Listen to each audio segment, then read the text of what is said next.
Okay, mate. Hey, mate, how are you? Not too bad. How about yourself? Yeah, not too bad. Much appreciated, mate, for doing this interview with me, mate. That's all right. That's all right, mate. No, I really appreciate it, mate. So just to give So you a bit of whereabouts you? Where are you based? Oh, I'm in Perth, mate. I'm in Perth. Okay. Oh, nice. Okay. So Yeah. what is it? What is it over there at the moment? That's It's 9 o'clock. 9 o'clock. Okay. Yeah. So I just give you a bit of a rundown of like my page and what I'm trying to do. Yep. So I'm trying to basically get rugby league out there a bit more for people in Perth. Yep. Trying to promote the game more. I go to local games, do some videos, juniors, seniors, take photos, all that sort of stuff, promote the clubs, and also share NRL news. Anything that I see on Facebook and Instagram, all that sort of stuff, I try to share around and keep people that are interested in league, up to date with what's going on. Yeah, no worries. No, beautiful. Just want to talk a little bit about your career. Talk about a little bit about life after your career, if that's all right. Yep. So going through all the stats before, you've played 203 NRL games, one for Queensland, which is surprising since you're born in New South Wales, mate. Yeah. But you're part of the Seagulls and the Crushers, Chargers, the Roosters for one game, Penrith and West Tigers. Do you have a special sort of bond to a certain team at the moment, like being with Gold Coast and all that sort of stuff, or Penrith? Yeah, there's probably different levels of emotional attachment. South Sydney has always been my side growing up ever since I was a kid because of the times that my dad played there. And growing up, all my surroundings were always around South Sydney and the South Sydney players and my dad's players. So growing up, I got this great attachment to South Sydney, always will. And then I got the attachment to Penrith because of the premiership, obviously. And I love the community in Penrith and the Blue Mountains. I just love the area and I love the people. They're just tremendous people.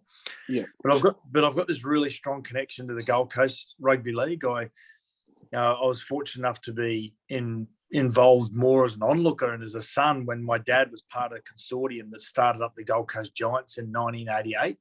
Oh, yeah. And I was 16 years of age at that stage, 16 going on 17. I was part of what was their inaugural traineeship program. Okay, Your scholarship players. And I was playing local rugby league here on the Gold Coast for Runaway Bay. And then I got to play with the Gold Coast Seagulls, which was the chapter after the Giants. Yep. And then when everything wasn't going that great for me in rugby league, 94 and 96, I sort of had a couple of real lost years. Yep. I think I really lost myself in relation to my focus on training and how important that needed to be. And so what I did is I just said, I've got to strip everything back. I've got to go back to where it started and start again. So I went back to the Gold Coast Chargers. Yep. And in 1997, we made the finals that year, first time in the history of the club. And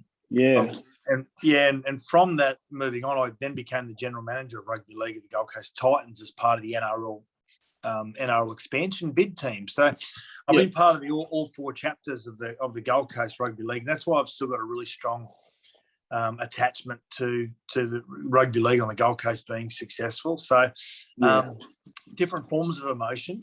But if you had to ask me hand on heart, I had to pick one, and who would I die for? It would be the Rabbits. Yeah, no, fair enough. Yeah, I was going to ask you about the Chargers and their bid when they got into the finals. I was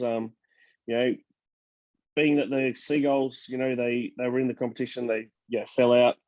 They come back as the Chargers, and obviously the Seagulls Wally Lewis was their main attraction back in the day, captain coach, and didn't make the finals. And then for the Chargers to make the finals, that would have been a pretty big thing for the Gold Coast at the time.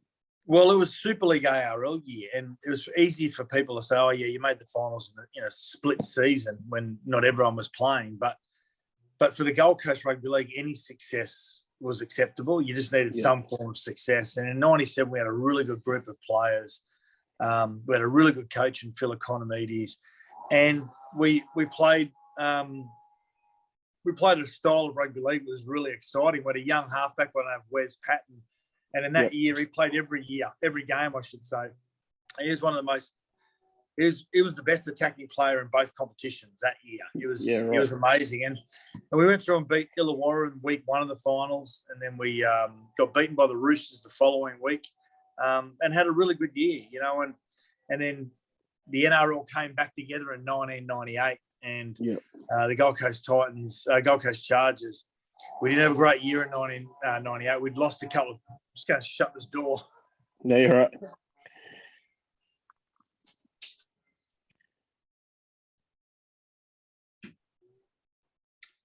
In 1998, we lost a few players. Marcus Bai, who went to the Melbourne Storm, and we lost a couple of really good players, and we didn't have a great year. But for me individually, it was really important for me to start over again. And 97, 98 were really good years for me, and that's when I was able to get some interest from. To be honest, I just want to play my whole career for the Gold Coast. When the Gold Coast Giants came in the comp, I just wanted to play for the Gold Coast Giants, and that was it. And then when I was told by a very good friend in 1998 the Gold Coast Chargers were going to get kicked out of the comp, along with the Adelaide Rams, and I said, no, that's not going to happen. That's not. No, it's going to happen. I went, okay, rightio. So I was fortunate enough to get some interest from a couple of clubs, and that's when I made the decision to go south. Yeah, nice. What do you think the biggest thing for the Titans getting back in was in regards to they've had, the Gold Coast Seagulls and the Chargers, previously the Giants, but not many people really remember the Giants, but Seagulls and Chargers, and then for them to have a third crack at it with the Titans. How do you think that? Well, how do I put it? Like, what was the biggest thing for the NRL to go? Okay, well, this is your third chance. Yet, you can have a crack again. Yeah, it's a really good way to look at it, actually. Why would you give someone another chance when it's failed on 2 other attempts? I think it was purely the AFL, the threat of the AFL. They just knew the AFL were going to come here eventually, and the NRL had to get on the front foot and get in first.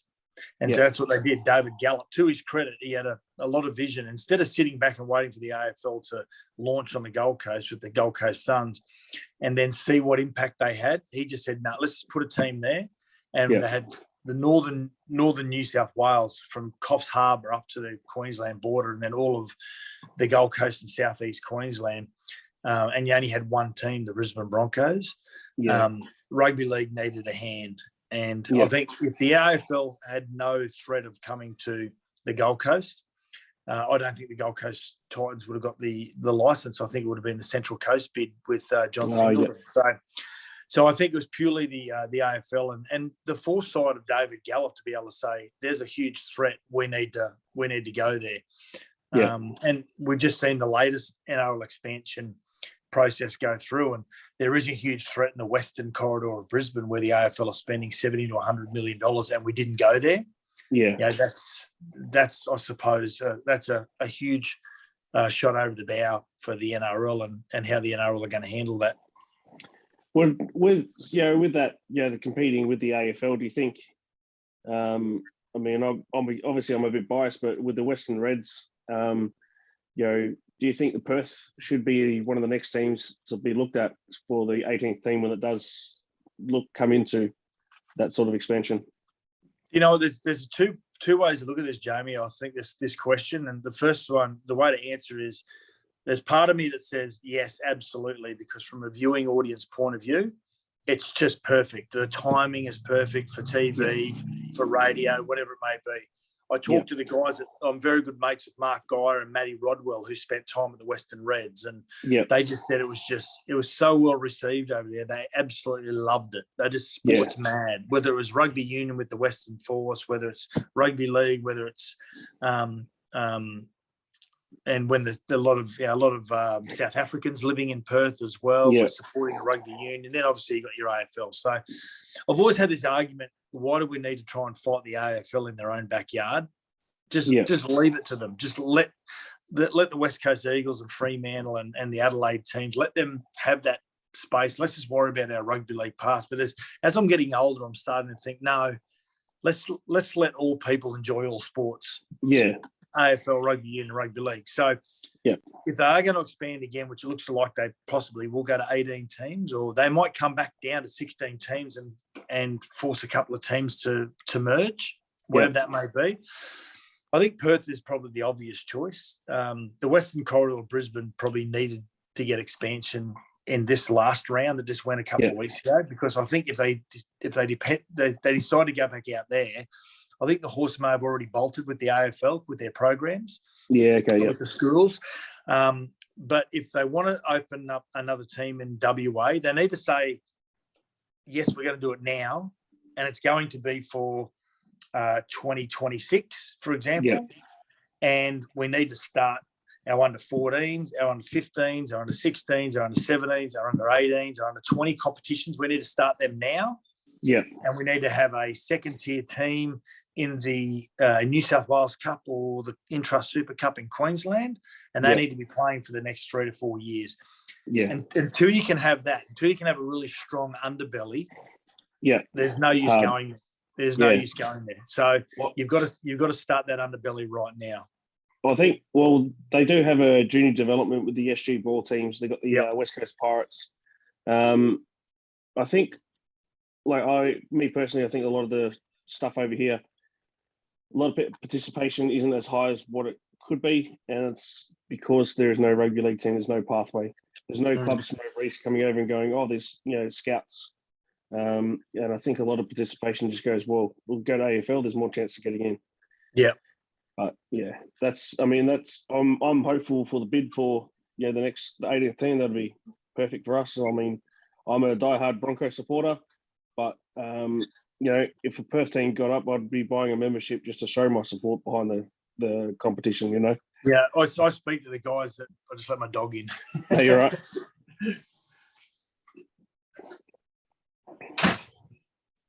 I speak to the guys at the Western Reds, like I said, and they just said it was just a tremendous town to play rugby league in. They loved it. Yeah. Yeah, I've had a chat with Mark Geyer recently about it, and he said the same thing. He said to me, I don't understand why they haven't gone there. I was listening to an interview the other week, last week with Brandy, and he goes, I don't know why we left Perth. I understand, all the political side of things, but when the Super League and ARL come together, there had to be teams. The broadcasters didn't want so many teams, so many games. So, I get that sort of stuff. But, we'll get back onto your career, mate, anyway. How did you find being the son of, South Sydney and rugby league legend, mate? Like coming into rugby league in the first grade yourself, how did you find that pressure and deal with that? Pressure is okay. I think if you let it get to you, I think it affects your personality, but also affects the way you play as well. I was a completely different player to Dad, so it was probably quite easy to me to try and, I suppose, build my own identity, the style that I played. Growing up as a kid, I used to look at Dad as a fan first and foremost. Rather than looking at him as a dad, I used to look at him with this aura about all these people that would just climb over broken glass to talk to him. And so I used to look at him, and we grew up in pubs our whole life. Our whole life we grew up living in the pubs that we owned as well. I just see all these patrons just wanting to talk to him. So I sort of looked at him as a little bit like a fan. And then when I got old enough to realise his achievements, I then realised that when I didn't start playing rugby league until I was 12 or 13, and then I realised the pressure that it put on you. I got to admit, there were times I shouldn't have been picked in rep teams as a 13, 14-year-old, but I got picked because I was John Sattler's son. I got no doubt. I did. I showed some ability really early on, but I got no doubt a couple of those teams I got picked in because of who I was. And as I got older, I understood, what made him a really good player was how hard he trained. Yeah. And that's something he really instilled in me as a young kid. And and as I got older, I realised the pressure actually subsided when you trained harder, and that means you played better, and people could see that you actually you had a little bit of an ability. Yeah. I made the Queensland Schoolboys when I was in year 12, and I just knew from that day on I was starting to build my own style of rugby league, and it's something I wanted to try and actually just try to have a go at and see whether I could make a fist of it. It wasn't full time then; it was part time still. You were just sort of training and working all day and training in the afternoons and trying to do extra training when you could. So yeah, it was a lot of pressure when I came into first grade, and then when you start playing first grade, you sort of your first sort of 15 to 30 games, you're still trying to find your way. yeah, You're still trying to find an identity. But then when you get to about 50 games, you realise that, you got a fair handle of what rugby league is about at first grade level. And as a first grade rugby league player, there's never any pressure. I actually used to wear it as a badge of honour, to be quite honest. Cool. Yeah, because the way that he played and the way that he led his South Sydney team, he captained his country as well. But most importantly, the way that people viewed him off the field. He's a very humble man, my dad, and so I really wore it as a badge of honour. And if anyone to put pressure on me, they'd be the ones that were putting the expectation on me, and I didn't do it myself. So I found it quite easy, to be quite honest. Yeah, nice. No, that's the way. I was reading up a bit about you this morning as well, and I was reading when you're at the Crushers, you got there's a quote from you in regards to your pay at the time. It was you. Just read your quote. We got told before our first game our wages might not be paid. Graham Richardson, Labor Party politician, said he was going to fight for us, but never showed up, never saw us again.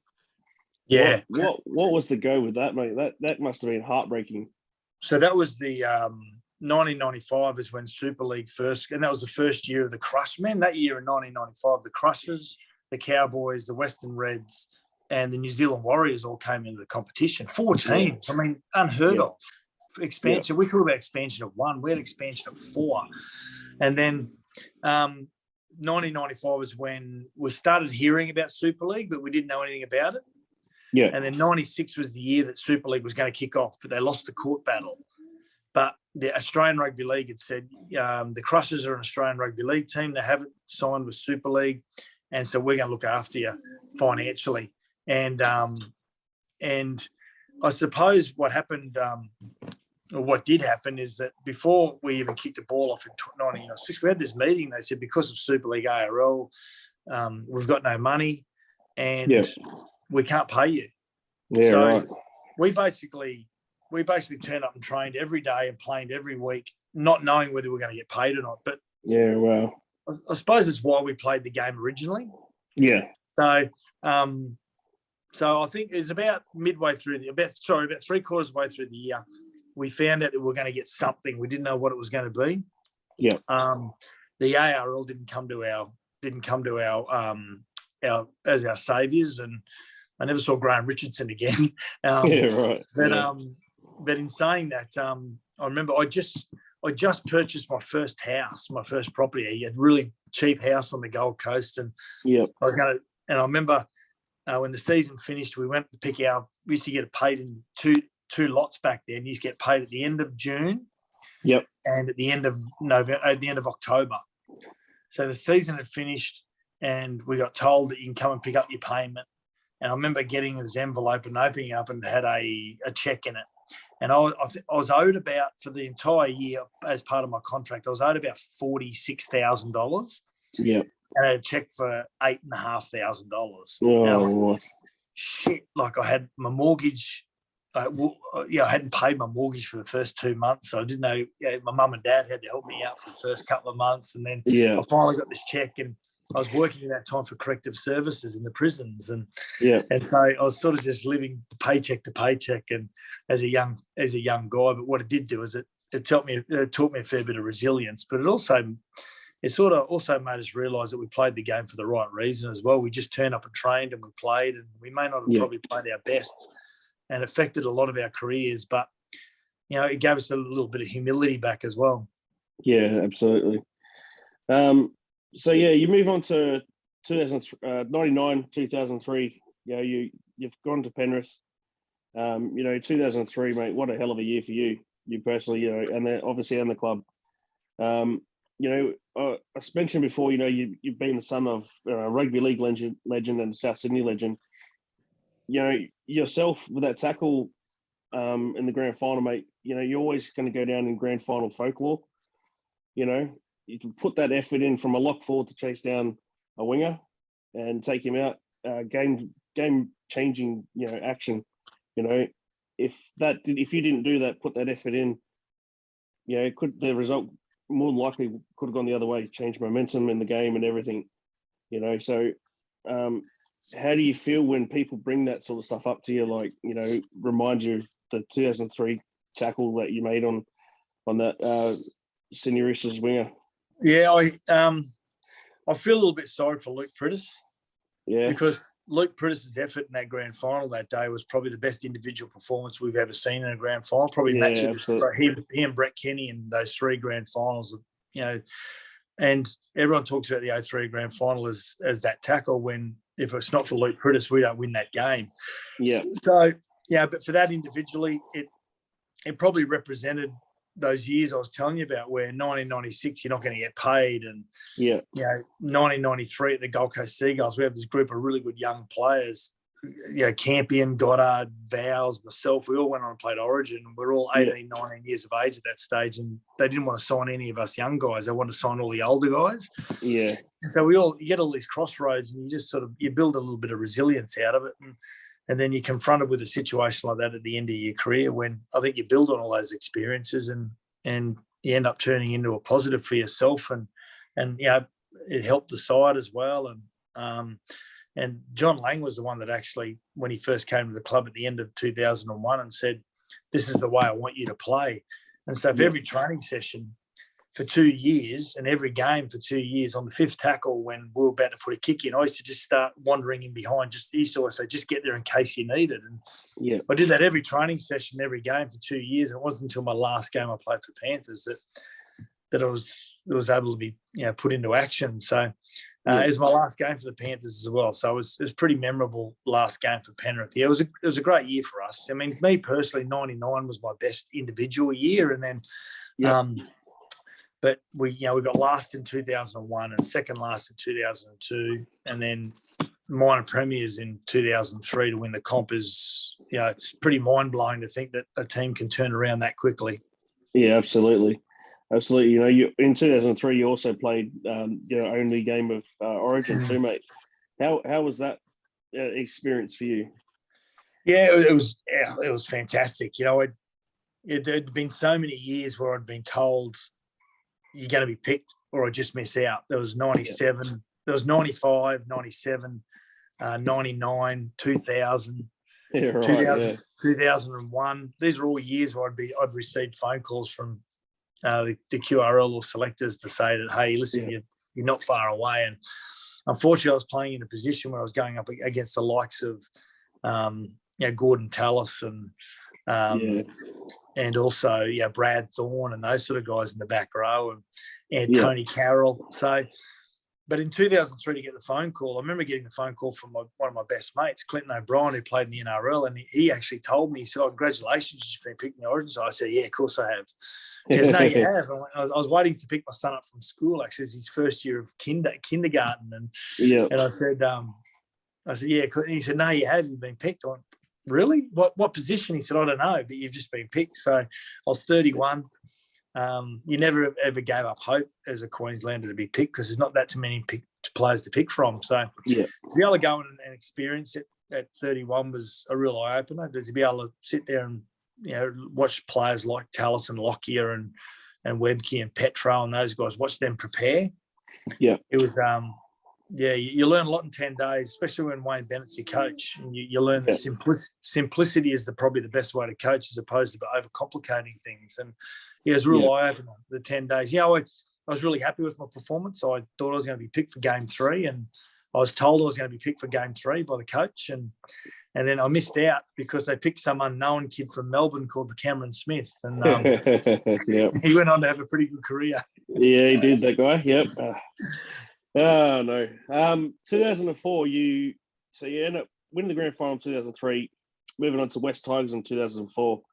They name you captain, and you also retire at the end of the season. How was that last year, and especially being named captain of the West Tigers in your first year there? Great year. One of my most one of my favourite years actually, because I always wanted to be coached by Tim Sheens, and he'd just gone there in 2003, and you could see that he was always going to make a bit of a really positive change. I got told halfway through the year that for salary cap reasons I couldn't stay at Penrith, and I didn't understand it at the time. I was filthy, I was dirty, but when I got older and understood the salary cap, I realised it was the right decision they had to make. Yeah, because we had so many good young players, and so I went to the West Tigers. I was going to go to South, but I didn't want to go there because I played the same jersey as Dad, different position, same jersey. I didn't want to do that. I didn't want to take his legacy. So went to West Tigers and I really enjoyed it. Learned more in my 12 months there. I was signed for 2 years, 04 and 05. And I had a knee injury. Not a knee injury, it was just a recurring irritation of my knee because I had no cartilage in my left knee and it would just blow up all the time. And I signed for 2 years, and because I was new at the club, Tim Sheens really wanted me to make an example of training. So I trained as hard as I always used to train, even though I had this bad knee and it kept blowing up. And I played every game, and I was really happy with the way I played actually at the West Tigers. And then be told that they wanted me to be captain, even though I'd never played any games at the club was. At first, I was a little bit overwhelmed. I thought, no, that's not the right thing to do. But then I realised the reason why he was trying to do it. Yeah. So to go there with a group of really good young players, it was Benji's first full season of NRL as well. To see this young kid just starting to blossom into what he eventually became was great to see. Scotty Prince was a good friend of mine. It was his first sort of real senior leadership role at a club, and to go on and do what he did.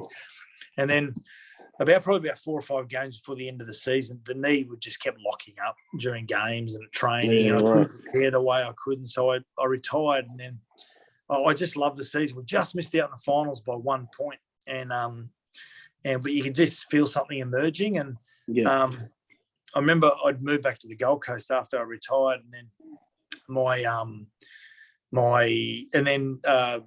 Tim Sheens rang me and said, do you want to come back and fulfill your second year? We've held your money for you. We need another sort of senior player still just to help us out. And so I said, listen, let me put my sand shoes on. I'm going to go for a run. So I went for a run for about 2 or 3K, and I came back and my knee blew up straight away. And I said, you know what, there's going to be no chance I'll get through the year. And he said, no, we'll manage your training. You don't have to train during the week. We'll just do the last session and play games. And I said, listen, I'd be ruining the year for you. I'd be taking a position off someone, a young player that should be there. And he goes, okay, you know, and they end up going on and winning the comp. So it's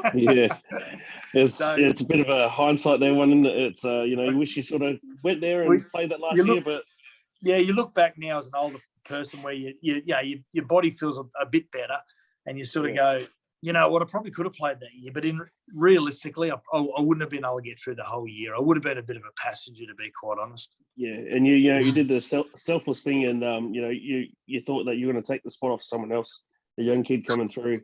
And that's... They had a lot of good young kids there. They had Robbie Farah, Liam Fulton, and Bryce Gibbs, and Chris Lawrence. All these really good young kids coming through. When I got there, I felt as though the West Tigers had a really poor training ethic. They had really bad discipline, and you could see that with the way they played was the way they trained. Yeah, and for going there, and I didn't make any excuses about trying to upset the apple cart a little bit, and trying to hold people accountable and. So just change that mentality.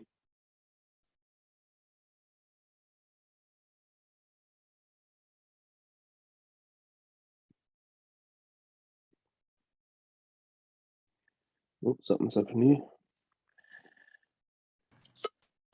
We got cut off there, mate. Sorry, mate. You just had another phone call. I've got to do another interview. So, sorry, mate. Yeah, no. So, I didn't make any excuses for trying to, I suppose rattle a few cages there, because I knew what Tim was trying to do. Tim and Roy Simmons was the assistant coach. So I knew what they were trying to do. So I was happy to accommodate. Yeah, no worries.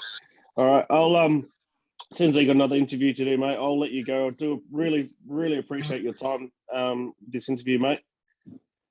Anytime you want me to come back on, just drop me a text message and we'll do it again. Yeah, beautiful, mate. Much appreciated, mate. You have a good day. See you, Jamie. Thanks, mate. See ya.